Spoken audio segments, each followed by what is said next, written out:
Hi friends, welcome back to my channel. ನಾನು ಈ ಒಂದು ವಿಡಿಯೋದಲ್ಲಿ ಪ್ರಮಾಣಗಳ ಬಗ್ಗೆ ನಿಮಗೆ ತಿಳಿಸ್ಕೊಡ್ತಾ ಇದ್ದೇನೆ. ಇಂಡಿಯನ್ ಲಾಜಿಕಲ್ಲಿ ಬರುವಂತಹ ಒಂದು ಇಂಪಾರ್ಟೆಂಟ್ ಕಾನ್ಸೆಪ್ಟ್ ಇದು. ಇದನ್ನು ನಿಮ್ಮ KCET ಆಗಿರ್ಬೋದು ಅಥವಾ UGC ನೆಟ್ಟಲ್ಲಿ ಕೇಳ್ತಾರೆ. 2-3 ಕ್ವಶನ್ ಈ ಒಂದು ಟಾಪಿಕ್ ಮೇಲೆ ಬರ್ತಾ ಇರುತ್ತೆ. ಸೊ ಈ ಒಂದು ಕಾರಣಕ್ಕಾಗಿ ಇದನ್ನು ಸ್ಟಡಿ ಮಾಡಬೇಕು. ಈ ಇಂಡಿಯನ್ ಲಾಜಿಕ್ ಸ್ವಲ್ಪ ಟ್ರಿಕ್ಕಿ ಅಂತ ಅನ್ನಿಸ್ಬೋದು. ಯಾಕಂತಂದರೆ ಸಂಸ್ಕೃತಿಯಿಂದ ಬಂದಂತಹ ಟರ್ಮ್ಸ್ಗಳು ತುಂಬ ಇರ್ತವೆ. ನಾನು ನಿಮಗೆ ಈಸಿ ಆಗೋ ರೀತಿ ಎಕ್ಸ್ಪ್ಲನೇಷನ್ ಮಾಡ್ತಾ ಹೋಗ್ತೇನೆ. ನಿಮಗೆ ಈ ಒಂದು ವಿಡಿಯೋ ಇಷ್ಟ ಆದರೆ ದಯವಿಟ್ಟು ಸಬ್ಸ್ಕ್ರೈಬ್ ಮಾಡಿ ಅಂತ ಹೇಳ್ತಾ ನಾವಿವತ್ತು ಈ ಒಂದು ವಿಡಿಯೋದಲ್ಲಿ ಪ್ರಮಾಣ ಅಂದರೆ ಏನು ಅಂತ ತಿಳ್ಕೊಳ್ತಾ ಹೋಗೋಣ. Introduction to pramanas in Indian logic. In Indian philosophy ಈ ಪ್ರಮಾಣ ಅಂತಂದರೆ ಇದು ಒಂದು ಸಂಸ್ಕೃತ್ ವರ್ಡ್. ಇದು means a valid means of knowledge. ಪ್ರಮಾಣ ಅಂತಂದರೆ ವ್ಯಾಲಿಡ್ ಮೀನ್ಸ್ ಆಫ್ ನಾಲೆಜ್. ಈ ಪ್ರಮಾಣಗಳು ಒಂದು ಭಾರತೀಯ ತರ್ಕಶಾಸ್ತ್ರದಲ್ಲಿ ನಮಗೆ ಏನು ತಿಳಿಸ್ಕೊಡ್ತವೆ ಅಂದರೆ ವ್ಯಾಲಿಡ್ ಮೀನ್ಸ್ ಆಫ್ ನಾಲೆಜನ್ನು ನಾವು ಯಾವ ರೀತಿ ಪಡೆದುಕೊಳ್ಬೋದು ಅನ್ನೋದನ್ನು ತಿಳಿಸ್ಕೊಡ್ತವೆ. It is a central concept in Indian logic and epistemology. ಈ ಪ್ರಮಾಣಗಳು ಇದೊಂದು ಕೋರ್ ಕಾನ್ಸೆಪ್ಟ್. ಇದು ಇಂಡಿಯನ್ ಲಾಜಿಕ್ ಅಥವಾ ಎಪಿಸ್ಟೊಮೊಲಾಜಿ ಅಂತ ಏನು ಹೇಳ್ತೀವಿ. ಎಪಿಸ್ಟೊಮೊಲಾಜಿ ಕೂಡ ಒಂದು branch of philosophy. It's study relating to knowledge. ಇದು ನಾಲೆಜ್ ಬಗ್ಗೆ ಸ್ಟಡಿ ಮಾಡುತ್ತೆ. ಸೊ ಎಪಿಸ್ಟೊಮೊಲಾಜಿ ಹಾಗೆ ಇಂಡಿಯನ್ ಲಾಜಿಕಲ್ಲಿ ಈ ಪ್ರಮಾಣಗಳು ಅನ್ನುವಂತಹ ಒಂದು ಕಾನ್ಸೆಪ್ಟ್ ಒಂದು ಕೋರ್ ಕಾನ್ಸೆಪ್ಟ್ ಇದು.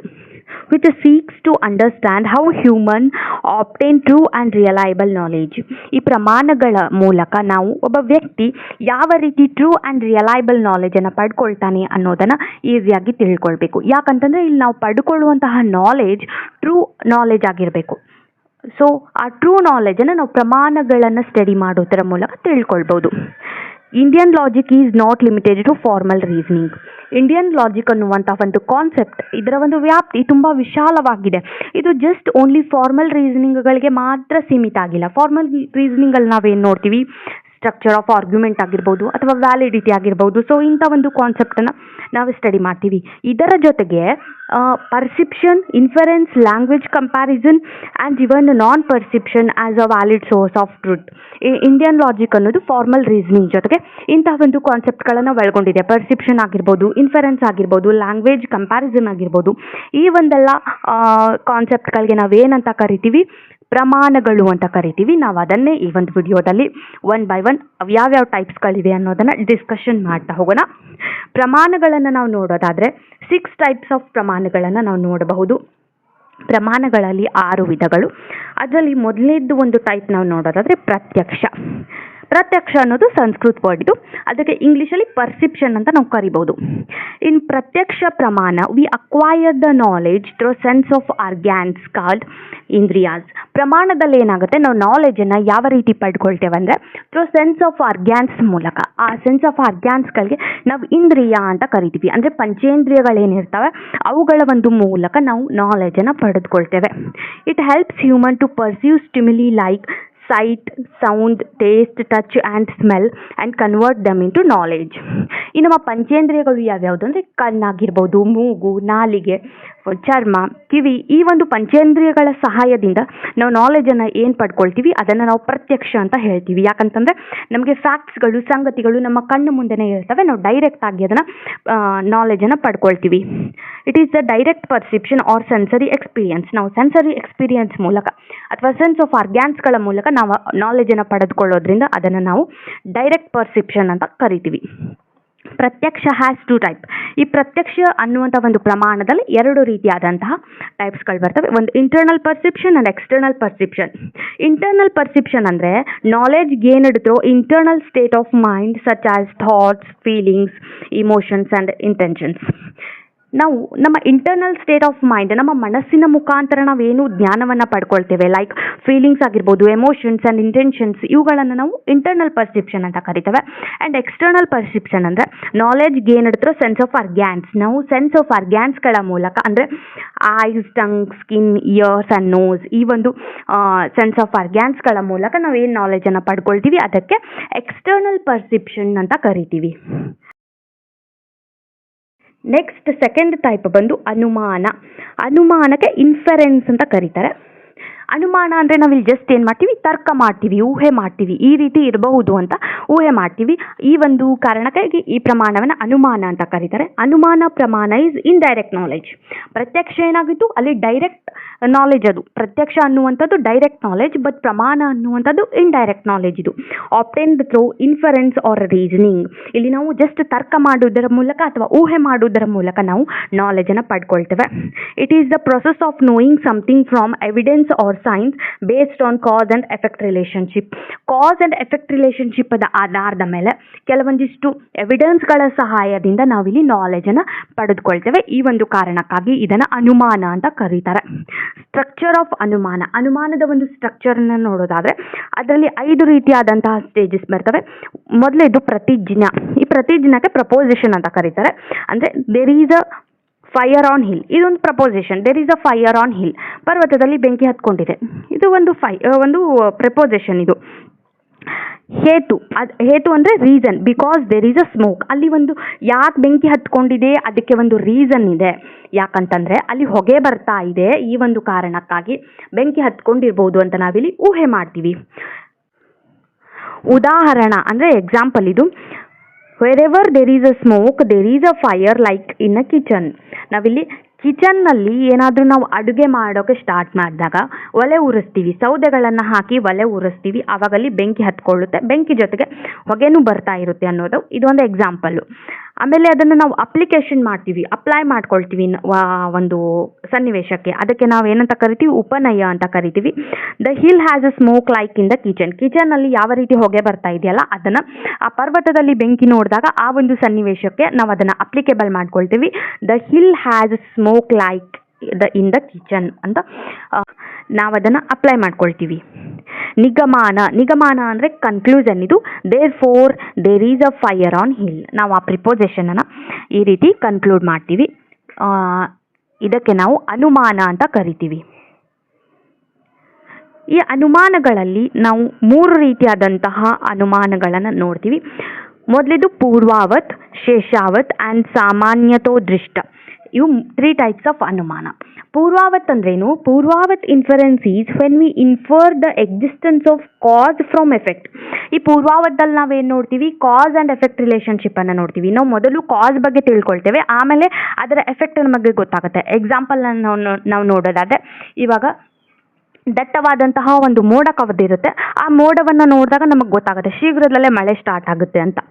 ಅದು ಮೋಡ ಕವಿದಿರೋದು, ದಟ್ಟವಾದಂತಹ ಒಂದು ಮೋಡ ಏನು ಕವಿದಿರುತ್ತೆ ಅದು ಒಂದು ಏನಾಗುತ್ತೆ, ಕಾಸ್. ಅದು ಅದರ ಎಫೆಕ್ಟ್ ಏನು, ಮಳೆ ಬರುತ್ತೆ ನೆಕ್ಸ್ಟು, ಅದು ಎಫೆಕ್ಟ್ ಆಗುತ್ತೆ. ಸೊ ಇದಕ್ಕೆ ನಾವು ಪೂರ್ವಾವತ್ ಅಂತ ಹೇಳ್ತೀವಿ. ನೆಕ್ಸ್ಟ್ ಶೇಷಾವತನ್ನು ನೋಡೋದಾದರೆ ಅದರ ಅಪೋಸಿಟ್ ಇದು. ಶೇಷಾವತಲ್ಲಿ ಏನಾಗುತ್ತೆ, ಫಸ್ಟ್ ನಾವು ಎಫೆಕ್ಟನ್ನು ನೋಡ್ತೀವಿ, ಆಮೇಲೆ ಕಾಸನ್ನು ನೋಡ್ತೀವಿ. ಎಕ್ಸಾಂಪಲ್ನ ನೋಡೋದಾದರೆ, ಮಾರ್ಕೆಟಲ್ಲಿ ವೆಜಿಟೇಬಲ್ಸ್ ರೇಟ್ ಏನಾಗುತ್ತೆ, ಹೈ ಆಗುತ್ತೆ ಆಟೋಮೆಟಿಕಲಿ. ಇದೇನು ಒಂದು ಎಫೆಕ್ಟ್. ಇದು ಇದಕ್ಕೆ ಕಾಸ್ ಏನಿರ್ಬೋದು, ಪುವರ್ ಹಾರ್ವೆಸ್ಟಿಂಗ್. ಅಂದರೆ ಕರೆಕ್ಟಾಗಿ ಬೆಳೆ ಬೆಳೆದಿಲ್ಲ, ಬೆಳೆನ ಮೇಂಟೆನೆನ್ಸ್ ಮಾಡಿಲ್ಲ, ಈ ಒಂದು ಕಾರಣಕ್ಕಾಗಿ ಕ್ರಾಪ್ ಪ್ರೊಡಕ್ಷನಲ್ಲಿ ಕಮ್ಮಿ ಆಗಿದೆ, ಆಟೋಮೆಟಿಕಲಿ ವೆಜಿಟೇಬಲ್ ಪ್ರೈಸ್ಗಳು ಏರಿಕೆ ಆಗಿವೆ. ಸೊ ನಾವು ಫಸ್ಟ್ ಏನು ಮಾಡಿದ್ವಿ, ಎಫೆಕ್ಟನ್ನು ನೋಡಿದ್ವಿ, ಆಮೇಲೆ ನಮಗೆ ಕಾಸ್ ಗೊತ್ತಾಯಿತು ಯಾಕೆ ಅಂತ. ಆಮೇಲೆ ಸಾಮಾನ್ಯತೋ ದೃಷ್ಟದಲ್ಲಿ ಏನಾಗುತ್ತೆ, this inference is when we infer a universal principle from particular instance. ಇಲ್ಲಿ ಏನಾಗುತ್ತೆ, ನಾವು ಪರ್ಟಿಕ್ಯುಲರ್ ಘಟನೆಗಳ ಸಹಾಯದಿಂದ ಯೂನಿವರ್ಸಲ್ ಪ್ರಿನ್ಸಿಪಲ್ಸ್ಗಳ ಬಗ್ಗೆ ನಾವು ಜ್ಞಾನವನ್ನು ಪಡ್ಕೊಳ್ತೇವೆ. ಇದಕ್ಕೆ ಸಾಮಾನ್ಯತೋ ದೃಷ್ಟ ಅಂತ ಕರೀತಾರೆ. ಆಮೇಲೆ ಥರ್ಡ್ ಪ್ರಮಾಣ ಬಂದು ಉಪಮಾನ. ಈ ಉಪಮಾನಕ್ಕೆ ಕಂಪ್ಯಾರಿಸನ್ ಅಂತ ನಾವು ಹೇಳ್ಬೋದು. ಉಪಮಾನ ಈಸ್ ಅನದರ್ ಟೈಪ್ ಆಫ್ ಪ್ರಮಾಣ where the knowledge gained by comparison or analogy. ಇಲ್ಲಿ ನಾಲೆಜನ್ನು ನಾವು ಕಂಪ್ಯಾರಿಸನ್ ಮಾಡುವುದರ ಮುಖಾಂತರ ಅಥವಾ ಎನಾಲಜಿಗಳ ಮುಖಾಂತರ ನಾವು ನಾಲೆಜನ್ನು ಪಡೆದುಕೊಳ್ಬೋದು. It is a process of knowing an object by comparing it with previously known object.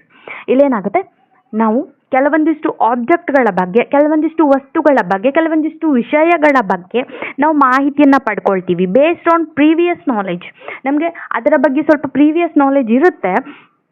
ಆ ಪ್ರೀವಿಯಸ್ ನಾಲೆಜದ ಆಧಾರದ ಮೇಲೆ ನಾವು ಇನ್ನೊಂದು ಏನೋ ನ್ಯೂ ನಾಲೆಜನ್ನು ಪಡ್ಕೊಳ್ತೇವೆ. ಸೊ ಇದಕ್ಕೇನಂತ ಕರೀತಾರೆ, ಉಪಮಾನ. ಇಲ್ಲಿ ನಾವು ಪ್ರೀವಿಯಸ್ ನಾಲೆಜ್ಗೂ ಹಾಗೆ ನ್ಯೂ ನಾಲೆಜ್ಗೂ ಕಂಪ್ಯಾರಿಸನ್ ಮಾಡಿಕೊಂಡು ನಾಲೆಜನ್ನು ಪಡ್ಕೊಳ್ತೇವೆ.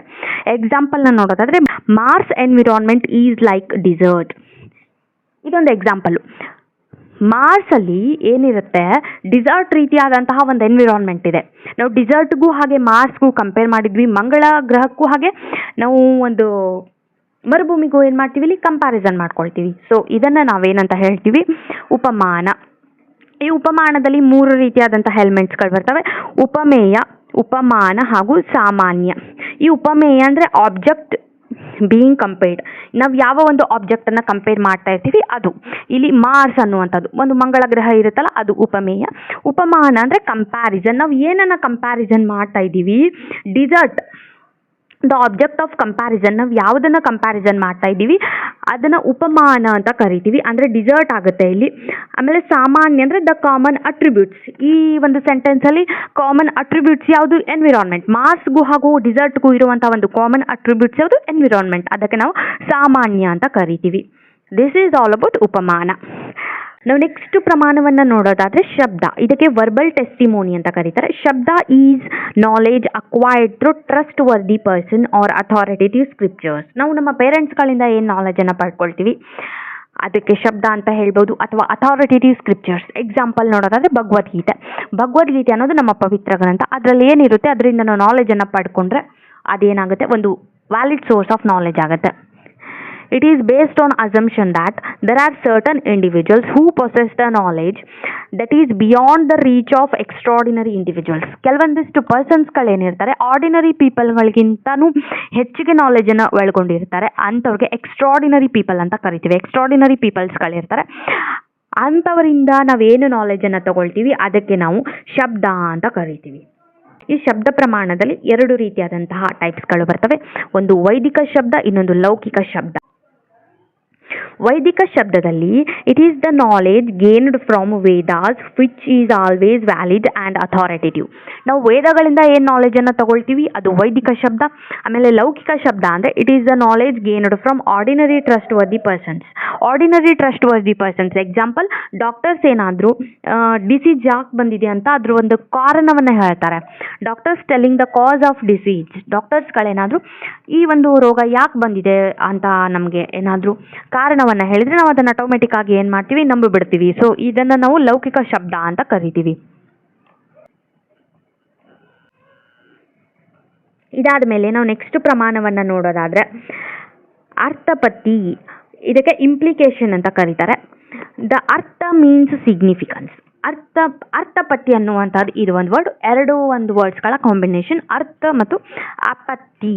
ಅರ್ಥ ಅಂದರೆ ಸಿಗ್ನಿಫಿಕೆನ್ಸ್ ಆ್ಯಂಡ್ ಅಪತ್ತಿ ಮೀನ್ಸ್ ಸಪೋಸಿಷನ್. ಅಂದರೆ ಇಲ್ಲಿ ನಾವು ಇಮ್ಯಾಜಿನೇಷನ್ ಮಾಡಿಕೊಂಡು ಆ ಒಂದು ಇಮ್ಯಾಜಿನೇಷನ್ ಮೂಲಕ ನಾಲೆಜನ್ನು ಪಡ್ಕೊಳ್ತೀವಿ. ಸೊ ಅರ್ಥಪತ್ತಿ is knowledge acquired through presumption or postulation. ಪಾಸ್ಟುಲೇಷನ್ಗಳ ಆಧಾರದ ಮೇಲೆ, ಇಮ್ಯಾಜಿನೇಷನ್ಗಳ ಆಧಾರದ ಮೇಲೆ ನಾವಿಲ್ಲಿ ನಾಲೆಜನ್ನು ಪಡ್ಕೊಳ್ತೇವೆ. Here knowledge gained through assuming things. It is type of indirect knowledge. ಈ ಅರ್ಥಪತ್ತಿ ಅನ್ನೋದು ಟೈಪ್ ಆಫ್ ಇಂಡೈರೆಕ್ಟ್ ನಾಲೆಜ್. ಇದು ಎಕ್ಸಾಂಪಲ್ ನೋಡೋದಾದ್ರೆ, if a boy getting fat he must be eating a lot. ನಾವು ಏನಂತ ಅಸ್ಯೂಮ್ ಮಾಡ್ಕೊಳ್ತೀವಿ, ಒಬ್ಬ ಹುಡುಗ ಏನು ಜಾಸ್ತಿ ಅವನು ದಪ್ಪ ಆಗ್ತಾ ಇದ್ದಾನೆ ಅಂದರೆ ಅವನು ಜಾಸ್ತಿ ತಿಂತಾ ಇರ್ಬೋದು, ಜಾಸ್ತಿ ಊಟ ಮಾಡ್ತಾ ಇರ್ಬೋದು ಅಂತ ಅಸಂಪ್ಷನ್ ಮಾಡ್ಕೊಳ್ತೀವಿ. ಬಟ್ ಅವ್ನು ದಪ್ಪ ಆಗ್ತಾ ಇರೋದಕ್ಕೆ ಬೇರೆ ಏನಾದರೂ ಕಾರಣ ಇರ್ಬೋದು. ಬಟ್ ನಾವು ಅಸಂಪ್ಷನ್ ಮಾಡ್ಕೊಳ್ಳೋದೇನು, ಅವನು ಊಟ ಮಾಡ್ತಾ ಇದ್ದಾನೆ, ಜಾಸ್ತಿ ತುಂಬ ಊಟ ಮಾಡ್ತಾ ಇದ್ದಾನೆ, ಈ ಒಂದು ಕಾರಣಕ್ಕೆ ಅವ್ನು ದಪ್ಪ ಆಗ್ತಾ ಇದ್ದಾನೆ ಅಂತ ನಾವಿಲ್ಲಿ ಅಸಂಪ್ಷನ್ ಮಾಡ್ಕೊಳ್ತೇವೆ. ಇದನ್ನು ನಾವು ಅರ್ಥಪತ್ತಿ ಅಂತ ಹೇಳ್ತೇವೆ. ಆ್ಯಂಡ್ ಲಾಸ್ಟ್ ಟೈಪ್ ಆಫ್ ಪ್ರಮಾಣ ಬಂದು ಅನುಪಲಬ್ಧಿ. ಇದಕ್ಕೆ ನಾನ್ ಅಪ್ರಹೆನ್ಷನ್ ಅಂತ ಕರೀತೇವೆ. ಅನುಪಲಬ್ಧಿ ಅಂದರೆ ಆ ಒಂದು ಸಂಗತಿ ಏನಾಗಿರುತ್ತೆ, ಅಲ್ಲಿ ಒಂದು ಫ್ಯಾಕ್ಟು ಉಪಲಬ್ಧ ಇರೋದಿಲ್ಲ, ನಾನ್ ಎಕ್ಸಿಸ್ಟೆನ್ಸ್ ಆಫ್ ಫ್ಯಾಕ್ಟ್. ಅದರ ಮೂಲಕ ನಾವು ನಾಲೆಜನ್ನು ಪಡ್ಕೊಳ್ತೀವಿ. ನಾಲೆಜ್ ಗೇನ್ಡ್ ಥ್ರೂ ನಾನ್ ಪರ್ಸಿಪ್ಷನ್ ಆರ್ ಆಬ್ಸೆನ್ಸ್ ಮೂಲಕ ನಾವು ಕೂಡ ಆಬ್ಸೆನ್ಸ್ ಮೂಲಕ ನಾವೇನಾದರೂ ನಾಲೆಜನ್ನು ಪಡೆದುಕೊಂಡ್ರೆ ಅದು ಕೂಡ ಒಂದು ವ್ಯಾಲಿಡ್ ಸೋರ್ಸ್ ಅಂತ ನಾವಿಲ್ಲಿ ಹೇಳ್ಬೋದು. ಇನ್ನು ಅನುಪಲಬ್ಧಿ, we get the knowledge by absence of something. ಏನಾದರೂ ಒಂದು ಫ್ಯಾಕ್ಟ್ಸ್ಗಳು ಅಥವಾ ಏನೋ ಒಂದು ಸಂಗತಿ ಆಬ್ಸೆನ್ಸ್ ಆಗಿತ್ತು ಅಂದರೆ ಅದರ ಮೂಲಕನೂ ನಾವು ನಾಲೆಜನ್ನು ಪಡ್ಕೊಂಡ್ರೆ ಅದನ್ನು ಅನುಪಲಬ್ಧಿ ಅಂತ ಹೇಳ್ತೀವಿ. ಎಕ್ಸಾಂಪಲ್ ಅಂದರೆ ನೋ ಸ್ಮೆಲ್ ಇನ್ ಫ್ಲವರ್. ಒಂದು ಹೂವಿದೆ, ಅದರಲ್ಲಿ ಯಾವುದೇ ರೀತಿಯ ಒಂದು ಹೂವಿಗೆ ಪರಿಮಳ ಇಲ್ಲ, ಸ್ಮೆಲ್ ಇಲ್ಲ ಅನ್ನೋದು ಅದನ್ನು ನಾವು ಸ್ಮೆಲ್ ನೋಡಿದಾಗ ನಮಗೆ ಗೊತ್ತಾಗುತ್ತೆ.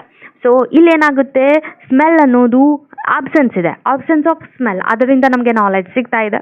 ಇದನ್ನು ನಾವು ಅನುಪಲಬ್ಧಿ ಅಂತ ಹೇಳ್ಬೋದು. So these are all about 6 type of ಪ್ರಮಾಣ. ಐ ಥಿಂಕ್ ಈ ಒಂದು ವಿಡಿಯೋ ನಿಮಗೆ ಅರ್ಥ ಆಗಿದೆ ಅಂತ ಅಂದ್ಕೊಳ್ತೀನಿ. see you in next video. So thank you so much. Have a good day.